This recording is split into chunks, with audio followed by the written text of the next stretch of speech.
So Riot just revealed the patch notes for 13.24. We got a lot of buffs, some much bigger than others, and a couple of small nerfs, as well as the new champion coming out. So let's dive into it.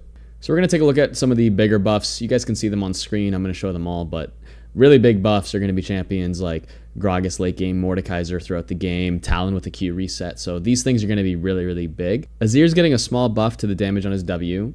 Braum is getting a small buff to mana regen, and the knockup duration on secondary targets is being increased. Galio is getting a 2-second shorter cooldown on his Q at max rank. Gragas is getting a passive buff where it goes down from 12 to 6, scaling with your level. SANTE is getting a pretty big buff. He's getting a little bit of a buff on his mana, but he's getting an extra 20% resist ratio on his W. Leona is becoming a little bit tankier with her W, and her ult just deals a little bit more damage. Lucian's E cooldown early game gets buffed. It's the same late game though. Mordekaiser is getting a very big buff, so his Q is going up by a 10% ratio, and his R reveals his target at the start of the cast. So I'm sure you guys have seen it where all of a sudden someone goes invis and then he puts up his arm and they don't go in his ult. Well, that's going to be getting fixed. Kiana, small mana buff. Talon's getting a very big buff to his Q, so his ranged Q, so whenever he leaps to somebody. So for those of you that don't know, Talon has two versions of Q. He can press Q if he's close to somebody, or he can press Q on somebody if they're far away, and then he leaps to them.